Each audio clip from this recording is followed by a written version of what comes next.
Il y a quelques semaines sur la chaîne YouTube, je vous avais présenté la toute nouvelle API de Notion. On l'avait utilisée notamment pour afficher les informations d'une base de données Notion sur un site web géré avec Django.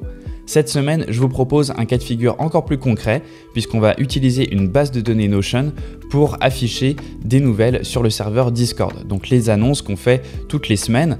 On avait cette problématique avec les modérateurs. On voulait en fait un endroit commun dans lequel on pouvait gérer et planifier les annonces du serveur. Donc ça va être la base de données Discord et je vais ensuite avec un bot Discord planifier et afficher ces annonces sur le serveur au moment opportun.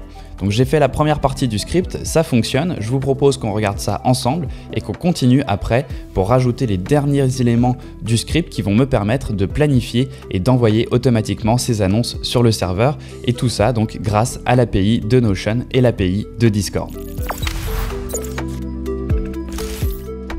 Donc pour l'instant, j'ai les premiers blocs du script. Je trouve ça toujours super important quand on commence un projet de ne pas aller trop loin sur des sujets qui ne sont pas essentiels. Ce que je veux dire par là, c'est que en fait, je n'étais pas sûr si j'allais pouvoir faire ce que je voulais avec ce script. Et donc, il y avait quelques éléments qu'il fallait absolument que je puisse faire. Par exemple, récupérer le contenu de la page sur Notion ou encore gérer les annonces donc avec le bot pour pouvoir poster un message. Donc, il y a certaines choses que je sais que je peux déjà faire. Gérer des messages avec le bot, ça, je sais que je peux faire. Par contre, récupérer le contenu de ma page Notion et également modifier des informations sur la page, ça, j'étais moins sûr. Donc là, en fait, c'est déjà la première chose que j'essaie de faire, c'est de vérifier ces choses-là avant d'aller plus loin. Puisque ça ne sert à rien, en fait, de passer une journée sur un script à faire des petits détails si finalement, quand on arrive à la fin du script, on se rend compte que le truc le plus important du script, eh ben, on n'arrive pas à le faire puisqu'il y a des limitations sur l'API, par exemple. Donc la première étape, c'est déjà de s'assurer que les trucs les plus importants, on peut les faire. Donc c'est pas mal ce que j'ai fait jusqu'à présent. J'ai créé un nouveau bot, donc un nouveau bot qui s'ajoute par-dessus ceux qu'on a déjà sur le serveur. Donc je l'ai appelé NewsBot et il hérite en fait de SourceBot qui est le bot de base qu'on a pour le serveur Discord. Donc à partir de ce NewsBot, là j'ai tout simplement mis quelques lignes de code dans le onReady qui me permettent de tester en fait la récupération de ces annonces sur la base de données Notion. J'ai créé une classe qui s'appelle AnnouncementPage qui représente en fait tout simplement une page ici. Donc sur cette page, on n'a pas grand chose, on a pour l'instant juste la date et le statut pour savoir si la page est publiée ou non. Et ensuite, j'ai le contenu de la page et c'est ce contenu que je vais vouloir poster ici sur le serveur d'annonce en fait. Donc là, c'est mon serveur de test, le serveur de staging de Docstring et ce que je veux, c'est en fait à partir de ces pages ici et à partir de la date, poster ces annonces donc sur le serveur une fois qu'on a dépassé cette date ici et ensuite modifier le statut. Donc là, jusqu'à présent, ce que j'ai fait, c'est que j'ai récupéré le contenu de la page. Donc là, vous voyez qu'en fait, je récupère les éléments de la base de données, donc les différentes pages de ma base de données. Ensuite, je boucle sur ces pages et je crée une instance de ces pages. Je passe toutes les données de cette page ici avec r.json et je fais un peu de parsing à l'intérieur de cette classe pour récupérer la date, pour savoir s'il a été publié et également pour extraire le contenu de la page. Donc pour l'instant, le contenu de la page, je l'ai récupéré de façon non récursive, c'est-à-dire que en fait, on a différents blocs à l'intérieur d'une page et par exemple, si je fais une tabulation ici, on va avoir un bloc à l'intérieur d'un autre bloc, donc un bloc qui est enfant d'un bloc. Donc je n'ai pas encore géré ce caractère récursif. Pour l'instant, je vais le laisser comme ça. On va considérer qu'on a tout au même niveau et ça ne me dérange pas puisque de toute façon, je n'ai pas vraiment besoin de faire des enfants comme ça de blocs à l'intérieur de blocs. Donc ça, c'est ce que je n'ai pas géré pour l'instant. Également, on va essayer de voir si on peut gérer ça quand on met quelque chose en gras, par exemple. Eh bien, pour l'instant, je ne l'ai pas récupéré. Donc ça, c'est un petit truc qu'il faut aller récupérer à l'intérieur des données de la page. On a une partie dans le JSON qui nous est retournée, qui nous indique si le texte il a une certaine coloration, s'il est en gras, s'il est en italique, etc. Donc ça, je vais voir, peut-être qu'on essaiera de le récupérer par la suite. Pour l'instant, donc, comme je vous dis, j'ai vraiment les blocs de base. Je sais que j'arrive à récupérer mes pages, à récupérer la date, est-ce qu'il est publié et le contenu de la page en tant que tel. Donc ça, c'est bon. Maintenant, le dernier truc que je veux m'assurer avant d'aller plus loin, c'est que je peux changer cette case ici, puisqu'une fois que l'annonce est publiée, je veux changer le statut de Published, qui pour l'instant n'est pas publié, à Published. Donc ça, c'est la dernière chose. Je ne suis pas sûr que je puisse le faire encore avec l'API en tant que tel. Donc je vais aller m'assurer de ça déjà. On va essayer de tester ça pour voir si on peut modifier une propriété. Donc si on regarde ici, on a, vous voyez, Update Page Properties. Donc ça semble possible avec un patch. Donc il suffit de donner le Page ID. avec ce point d'API et ensuite on lui donne ici dans le body la propriété et la valeur à updater. Donc on va aller voir si on peut faire ça. Je vais retourner ici et je vais tout simplement, là en fait j'aime pas trop à chaque fois, je suis obligé d'attendre que le bot il se lance, donc ce que je vais faire c'est que je vais pas passer par le bot pour mes tests, je vais juste copier tout ce que j'ai ici et comme ça va être plus rapide pour faire les tests, j'aurai pas besoin à chaque fois d'attendre qu'il se connecte au serveur. Donc je vais récupérer les pages, je vais juste vérifier ici que j'arrive bien à récupérer le page content, donc je lance le newsbot et on va vérifier qu'on a bien déjà au moins cette partie qui fonctionne. Donc voilà, là j'ai bien le contenu qui est affiché. Donc ce que je vais faire ensuite, c'est essayer de modifier cette propriété ici, donc la propriété published. Donc on a une requête de type patch, donc je vais essayer sur cette page de faire une requête patch. Donc là j'ai mon page ID, donc il suffit de faire ici un patch au lieu du get. Et qu'est-ce qu'on va faire? Donc on va modifier le body param, donc dans le body ici, on va mettre le paramètre body. Et on va lui passer les informations dont il a besoin. Donc qu'est-ce qu'il a besoin? Il a besoin des properties, donc on va regarder à quoi ça ressemble ici. Properties, on a par exemple donc le nom de la propriété checkbox true. Donc là vous voyez, même dans l'exemple, on a déjà ce qu'il faut. On a en fait un exemple d'une propriété, donc dans ce cas-ci in stock avec le checkbox qui va être passé à true. Donc là je vais le mettre en Python avec un true avec un T majuscule et le nom de ma propriété, moi c'est published. Donc on va essayer ça se peut que ça marche tout de suite. Je vais lancer le script. On va aller voir ici. Et là, il me dit, alors, request got an... Alors oui, je crois qu'en fait, c'est pas body, c'est params, si je me souviens bien. Je me souviens jamais dans request le nom des entre headers, param, body, il y a plein de trucs du genre. Ok, donc là, ça semble avoir marché. Je vais actualiser la page et on a toujours la case qui n'est pas cochée. Donc ça veut dire qu'on a un truc qui n'a pas fonctionné. Donc je vais faire un print de mon R pour voir ce que ça nous retourne. On a peut-être oublié quelque chose. Donc là, j'ai bien ma propriété publish, réponse 400. Ok, donc là, on a un problème sur la requête puisqu'elle n'est pas exécutée correctement. Donc, qu'est-ce qu'on a pu ne pas bien donner? Properties. Ah oui, en fait, il faut lui donner ici, dans les paramètres, là, j'ai donné directement published. En fait, il faut lui passer, vous voyez, data, il faut lui passer une clé properties et ensuite un élément assez propriété. Donc, on va faire un properties comme ça et on va lui passer un autre dictionnaire. Hop, donc je crois que j'ai le bon niveau d'accolade. Donc j'ai une accolade là, une là et ensuite 3 qui ferment. Donc c'est bon. Donc on va réessayer tout ça. Et on va voir si on a un statut de 200 qui nous est retourné. Donc on a encore 400. Je vais afficher le JSON pour avoir un peu plus d'informations puisque quand on affiche juste le R, là vous voyez qu'on a juste le statut de l'erreur. Là vous voyez, alors il nous dit query failed validation, queries should not be present, instead was published. Donc il nous dit que le query.properties should be not present. Instead was published.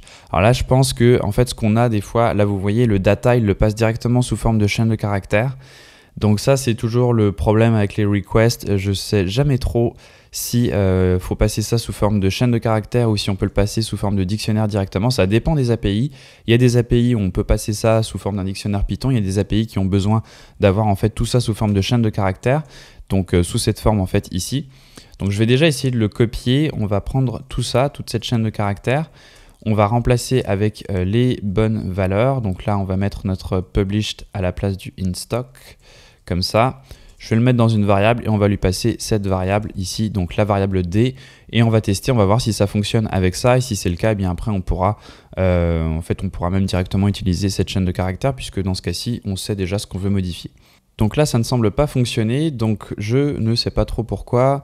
Alors c'est peut-être pas param, je crois que c'est peut-être data en fait. Donc si on ne sait plus, on va voir dans patch, qu'est-ce qu'on a? Param URL, data, voilà data, et après on a des quarks.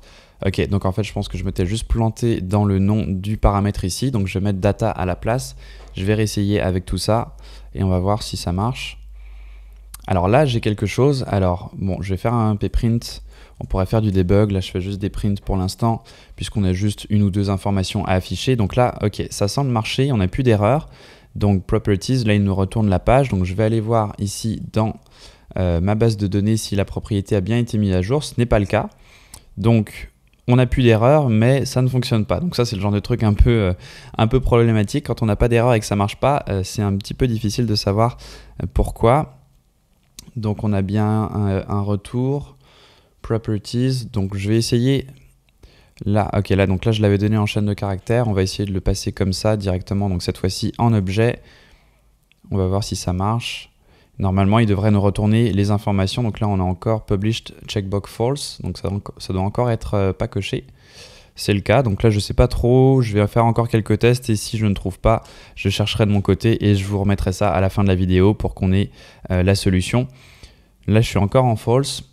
Donc là, vous voyez, j'ai un des blocs qui semble ne pas fonctionner. Cependant, quand même, dans la documentation, j'ai l'indication qu'on peut mettre à jour les propriétés des pages.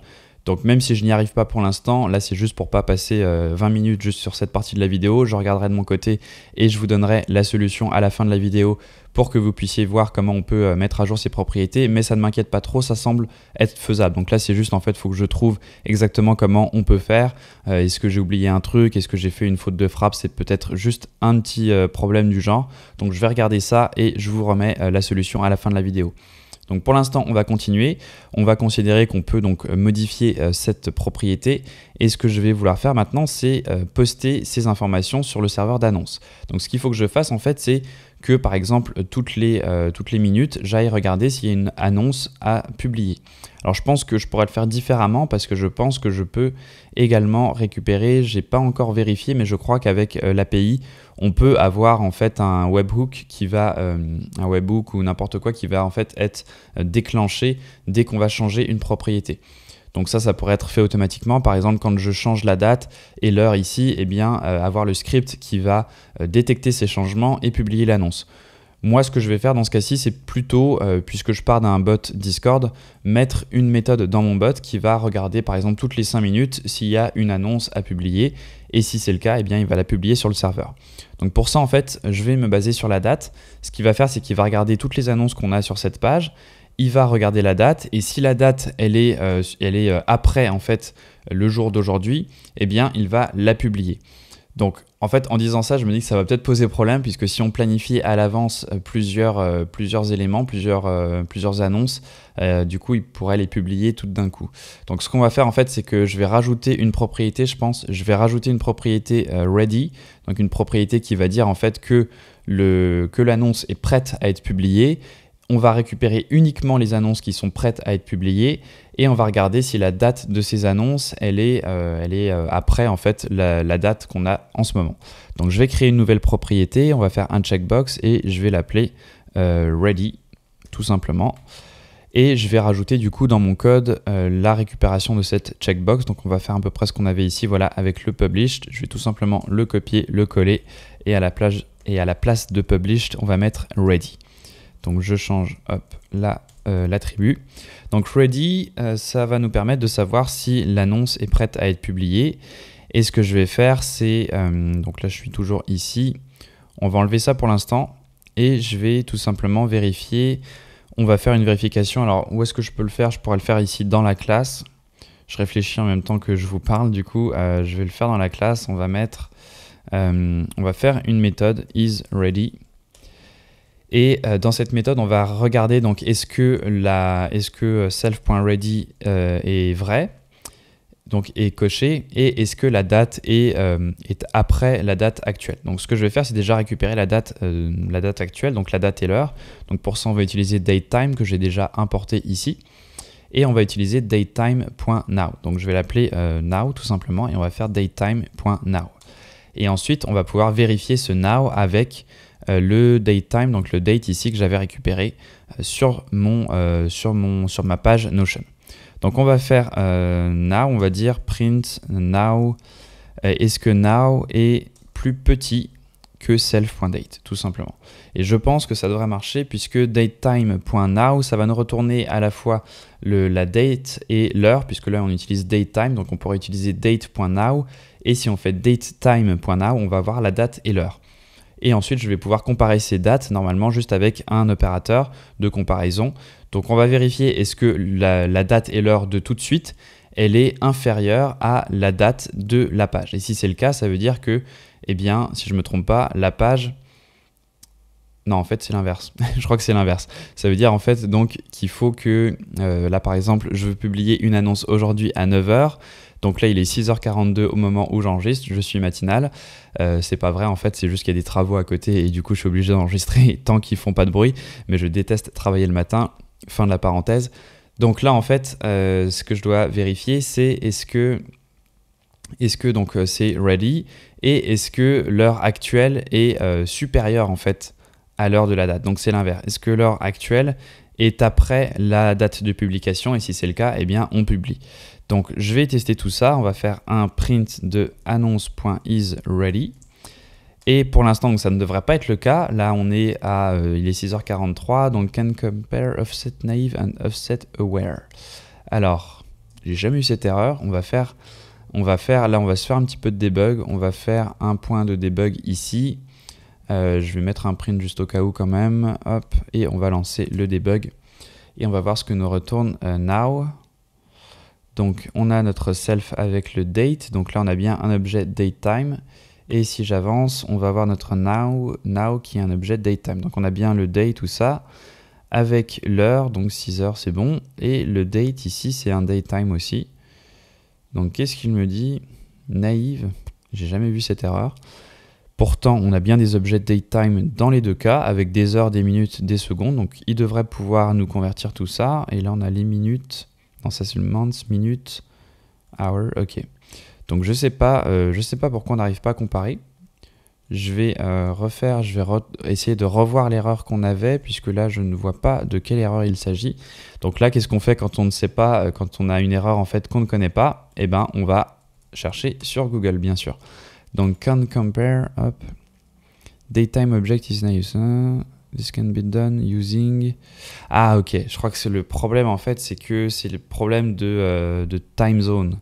C'est que la date que je récupère avec datetime.now, il est au courant en fait de la time zone, mais depuis Notion, ou alors c'est l'inverse, depuis Notion en fait je crois que j'ai la time zone, puisque là ici vous voyez que je peux formater la time zone, et dans mon cas, voilà, j'ai pas de time zone, donc il faut que je lui donne une time zone pour que ça corresponde, et c'est assez logique.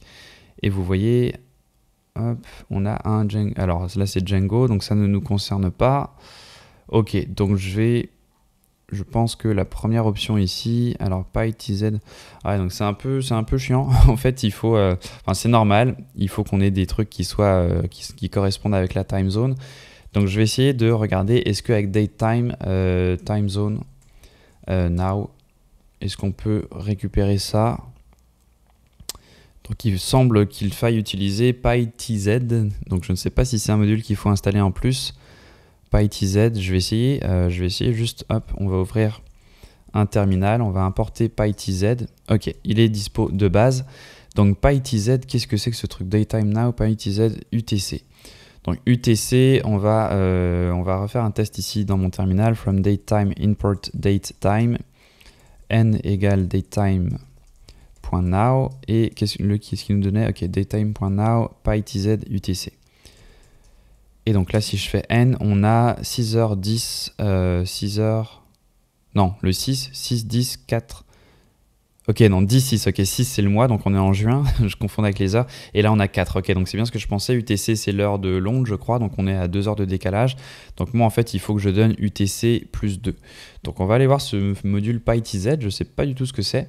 Et on va voir comment est-ce qu'on peut lui donner la time zone. Donc voilà, on peut lui donner une time zone ici.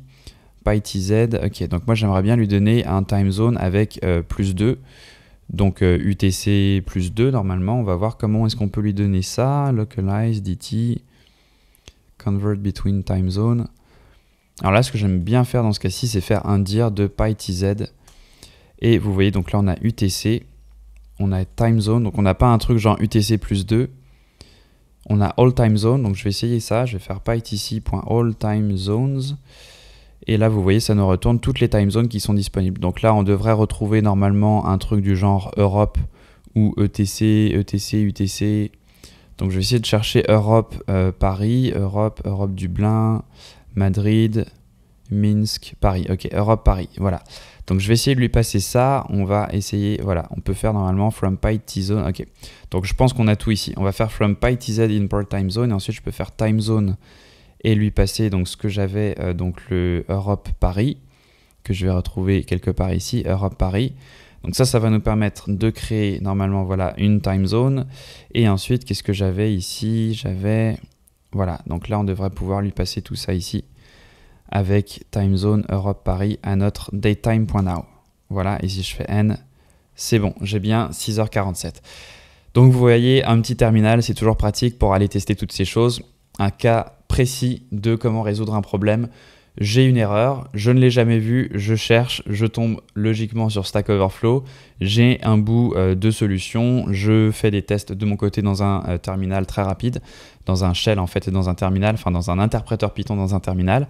Et donc là, j'ai la solution, il suffit d'importer ce module qui semble donc disponible par défaut. Donc on importe PyTZ. Alors là, vous voyez, il me semble pas me dire, je crois que c'est ça, hein, PyTZ, ouais. Il me dit qu'il n'est pas disponible. Donc, qu'est-ce qu'il me dit comme erreur? Install package. Ah, donc lui, il semble me dire que le package n'est pas disponible. Je vais prendre cette ligne que j'avais copiée pour le now. Donc, datetime now. Donc, on va essayer comme ça. Je ne sais pas si ça va marcher vu qu'il me dit que le truc n'est pas disponible. On va le lancer. Voilà, nos modules. OK. Donc, c'est bizarre puisque je réfléchis, mais là, on va faire un print de PyTZ. Ok, donc là il est dans mon package de Python 3.9, pourtant il ne me semble pas avoir, enfin j'ai jamais vu ce module, donc je ne sais pas d'où il vient. En tout cas, on va l'installer, donc on va faire option entrée dans PyCharm, install package, ça va l'installer, voilà, install package. Et normalement je crois que, je ne sais plus s'il me propose automatiquement, normalement il me semble que PyCharm me proposait automatiquement de rajouter ce module dans mon fichier de requirements. Ce n'est pas le cas, donc je le rajouterai peut-être plus tard. Donc pour l'instant, en tout cas, on a installé le module et je vais retester et normalement, on va voir si ça marche cette fois-ci. On va croiser les doigts. False et none. Alors, j'avais dû faire plusieurs prints. Voilà, on a le print is ready. Donc is ready, none, puisque effectivement, on retourne rien. On a bien le false, puisque là, donc c'est normal. La date actuelle est plus petite que la date de publication, donc c'est bon. Et je vais retourner en fait donc tout simplement ça, donc self.date, voilà. Donc on va retourner ça, je relance et on va essayer de modifier.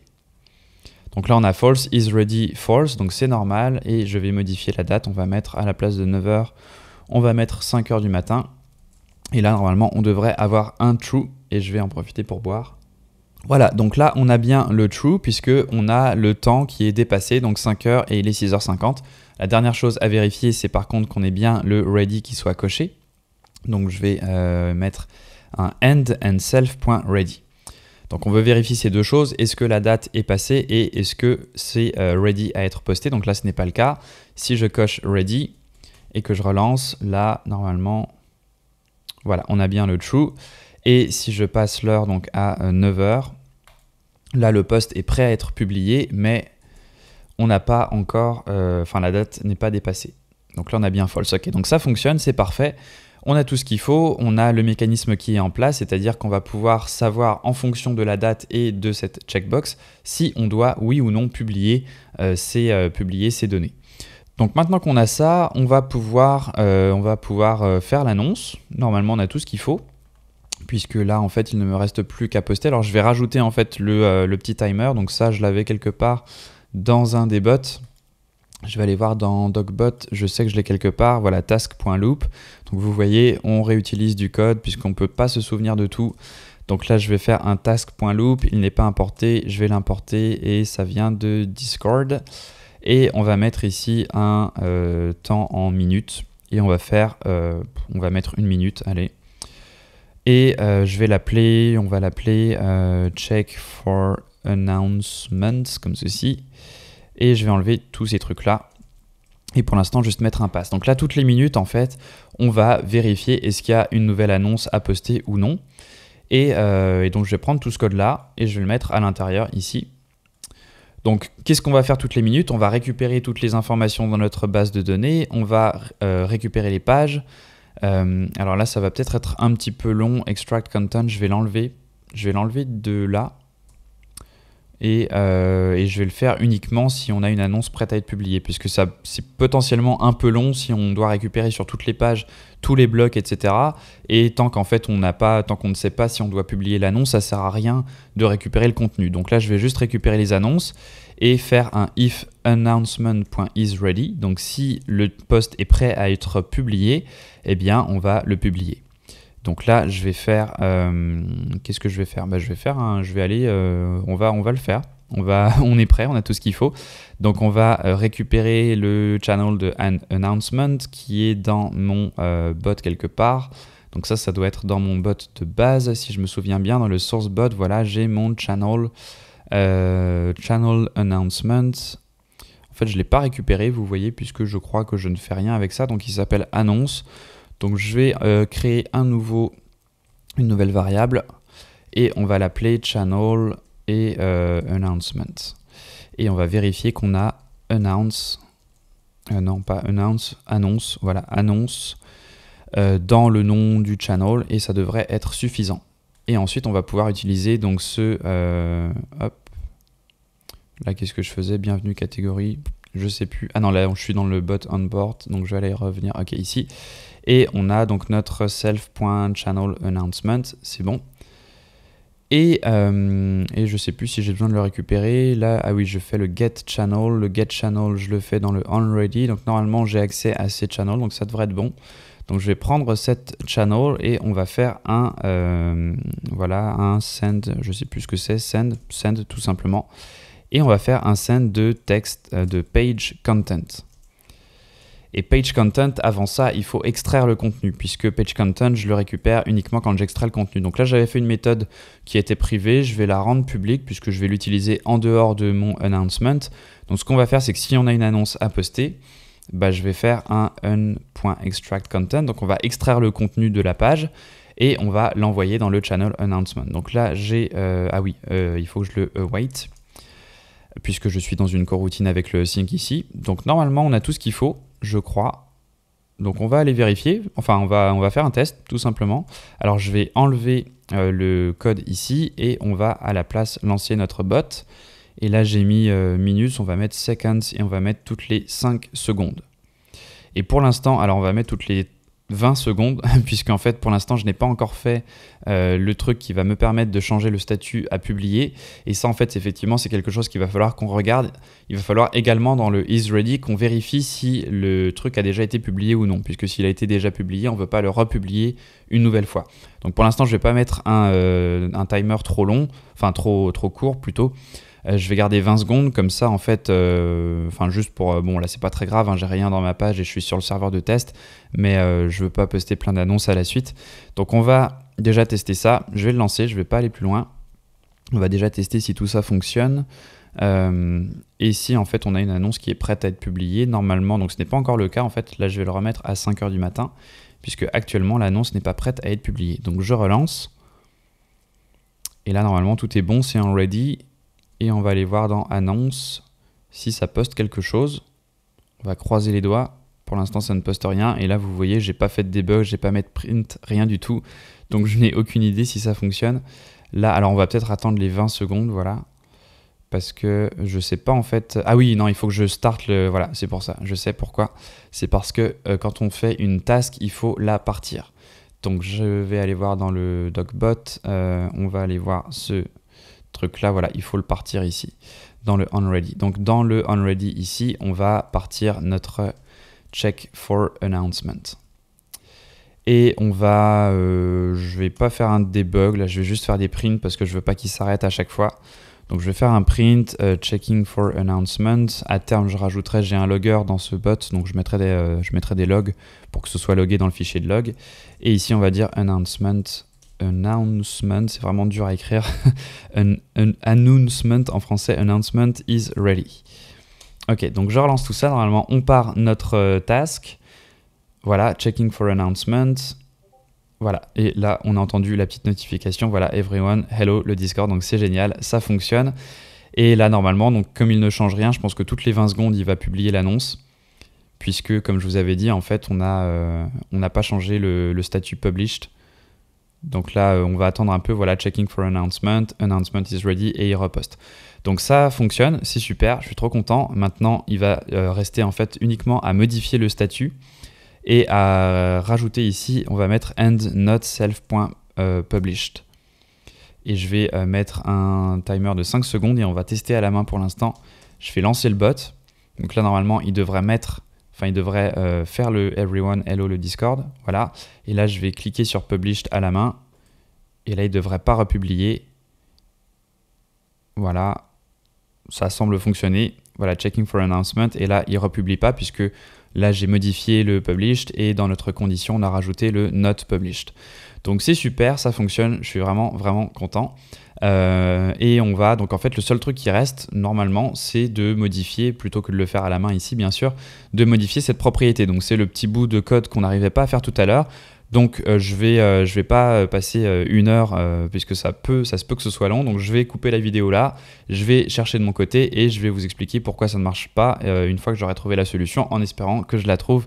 Mais j'ai quand même un petit peu confiance en moi, donc j'espère que cette vidéo ne finira pas sur un échec. Ok, donc de retour avec la solution. En plus, mon téléphone n'avait plus de batterie, donc ça a dû couper au niveau de la vidéo. Donc dans le montage, si à un moment je disparais, c'est normal.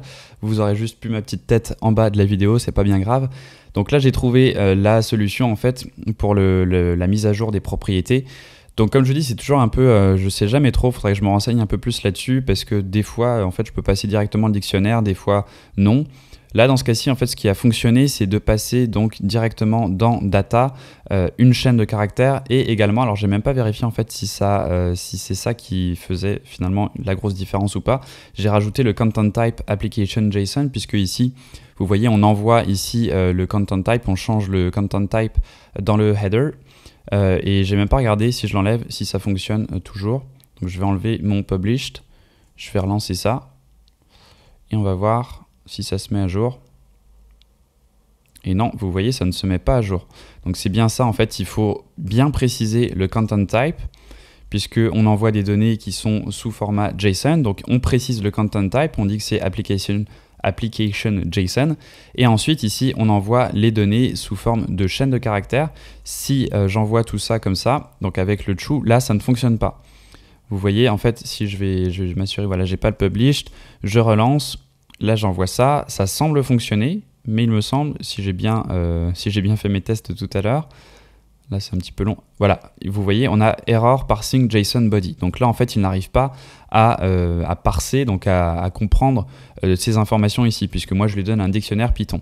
Donc ce qu'on peut faire, si on a un dictionnaire Python, on peut utiliser le module JSON, donc on peut importer JSON et on peut faire json.dumps et on peut lui passer en fait un objet Python et il va nous retourner une chaîne de caractères JSON. Donc je pourrais lui passer tout ça ici, je vais l'appeler D pour l'instant, je vais vous faire un print de D pour vous montrer à quoi ça ressemble. Et normalement on pourrait faire ça ici et en fait il va convertir cet objet Python en chaîne de caractères au format JSON. Donc en fait il va aussi formater tout ce qu'il faut comme il faut, puisque là le true en format JSON c'est true avec une minuscule.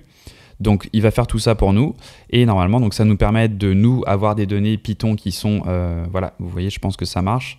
Voilà, j'ai bien la checkbox qui a été modifiée. Donc ça, ce serait la meilleure façon de faire, en fait, de passer par le module JSON. Je vais garder cette façon de faire, comme ça c'est clean. Là, dans mon cas, en fait, j'ai pas besoin de manipuler vraiment les données de mon dictionnaire. Je sais qu'à chaque fois, ce que je veux, c'est juste modifier la propriété et la passer à true. Donc dans ce cas-ci, je pourrais directement passer cette chaîne de caractères. Ça ne change pas grand-chose. Là, dans mon cas, je vais utiliser JSON dumps et comme ça, on aura un truc un peu plus clair. Donc tout ça, en fait, je vais le mettre dans une méthode, puisque là je suis revenu au niveau de ma structure conditionnelle. Donc on va le mettre dans une méthode, on va l'appeler, comment va-t-on l'appeler? On va l'appeler setPublished. Bah tiens, on va l'appeler setPublished et on va mettre le statut ici. On va, je vais laisser comme ça pourrait être un peu plus clair, mais là justement, vous allez voir, je vais pouvoir modifier, je vais mettre status à la place, et par défaut, on va mettre à true, mais on pourrait avoir envie de changer le statut à false, par exemple, donc on va permettre cette possibilité, et là vous voyez qu'avec le json.dumps, ça nous permet de faire ça, puisque là on peut insérer une variable qui va être true ou false, et ensuite convertir tout ça dans le bon format. Donc normalement, j'ai tout ce qu'il me faut ici. La dernière chose qu'il reste à faire, c'est Donc dans notre, voilà, quand on fait le announcement, après ça, on va faire un set published à donc status à true. Alors là, par défaut, il est déjà à true. Je le mets de nouveau ici. J'aime bien être explicite, comme ça, quand on lit le code, on comprend tout de suite qu'on change le statut published à true et c'est clair. Donc normalement, on a tout ce qu'il faut. J'ai enlevé mon code ici. Normalement, on a tout ce qu'il faut. On a le set published. Alors page ID, oui, c'est self.pageid. Je pense que c'est bon. Et je vais tout simplement retourner ça. Donc on va tester, on a bien notre self-published, je vais le décocher, on va laisser donc notre 5 secondes ici, je vais lancer tout ça, normalement ça devrait être bon, et on va tester, donc si on a bien l'annonce qui se fait ici, everyone, voilà, announcement is ready, everyone c'est bon, et là normalement il a changé, voilà, il l'a mis en publish, donc c'est génial, et là on ne devrait plus avoir, voilà, checking for announcement, et cette fois-ci il ne publie plus rien. Donc ça fonctionne, on va attendre, ouais, ok, super. Et je vais tester une nouvelle, je vais faire un nouveau, une nouvelle announcement, on va l'appeler test. En date, je vais mettre, on va mettre aujourd'hui, et en time, on va inclure le time, et on va le mettre à 7h et 15, on va mettre 12, là il est 7h10, donc 7h12, je vais le mettre en ready, et on va dire, on va faire nouvelle annonce. Ça tombe bien parce que justement j'ai une annonce que je voulais faire aujourd'hui à 9h, donc je vais même peut-être pouvoir tester tout ça pour l'annonce d'aujourd'hui sur mon serveur. Donc là, il faudra gérer ce cas de figure puisque voilà, non-type, alors effectivement des fois je retourne dans le cas en fait où on n'a pas de date ici, je retourne self.date égale à none. Donc dans ce cas-ci, il faudrait faire une vérification if not self.date, on va tout simplement retourner false. Donc on va dire que voilà, le post n'est pas prêt, comme ça on évitera si jamais on crée en fait des pages ici qui n'ont pas de date, puisque c'est possible, vous voyez ici je crée une page et elle n'a pas de date, et ben on n'aura pas d'erreur. Donc je relance mon script, là il est 7h11, et on va, voilà, donc checking for announcement, et on va attendre 7h12 et on va voir si ça se publie correctement. Et si c'est le cas, eh bien ce sera parfait et ce sera la fin de cette vidéo. Donc j'attends, je vais couper au montage. Et on se retrouve quand on a passé 7h12 pour voir si tout fonctionne correctement. Et voilà, on a bien notre announcement is ready, donc j'imagine que ça a posté, et voilà, on a bien nouvelle annonce. Donc c'est parfait, si je reviens là, ça a été changé à published, donc tout fonctionne comme sur des roulettes, c'est génial, je suis vraiment trop content, j'étais pas sûr de pouvoir arriver à faire ça, vous voyez que in fine ça m'a pris peut-être 1h30, 2h à mettre en place. Et là, ça commence à être vraiment intéressant. On commence à avoir des trucs pas mal qu'on peut faire avec cette API. Je vais pouvoir partager cette page avec tous les modérateurs du serveur. On va pouvoir planifier nos annonces comme ça. La dernière chose, alors oui, j'avais dit qu'on regarderait peut-être comment modifier le texte en gras, tous ces petits trucs-là. Là, c'est vraiment du détail. Donc, je ne vais pas rentrer trop dans le détail parce que ça commencerait à faire un peu long pour une vidéo. Là, j'ai vraiment fait le principal. J'espère que ça vous permet de voir à peu près comment on peut agencer différentes choses ensemble. Là, dans ce cas-ci, un bot Discord avec l'API de Notion. Vous voyez que c'est ça le bonheur des API, c'est qu'on peut connecter tout ce qu'on veut ensemble et avoir vraiment des comportements ultra personnalisés. Et au final, se simplifier la vie puisque là, c'est génial. Je vais pouvoir partir en vacances, planifier les annonces pour tout le mois de juillet et être tranquille et avoir tout qui roule pour moi à ma place. C'est ça la beauté de Python, la beauté du script, de l'automatisation, c'est qu'on peut avoir tout ça qui travaille pour nous. Donc voilà pour cette vidéo, j'espère que ça vous a plu. Si vous aimez ce genre de vidéo un peu hands-on où je code avec vous, enfin avec vous en tout cas, pas directement avec vous, on verra pour faire des lives peut-être avec vous pour que ce soit un peu plus interactif. Si ça vous plaît, n'hésitez pas à laisser un pouce bleu, à mettre des commentaires pour me dire que vous aimez ce genre de format et bien sûr à vous abonner à la chaîne, ça aide beaucoup à la faire connaître, à la remonter dans les résultats. Donc abonnez-vous, mettez des pouces bleus, merci et à la prochaine, ciao.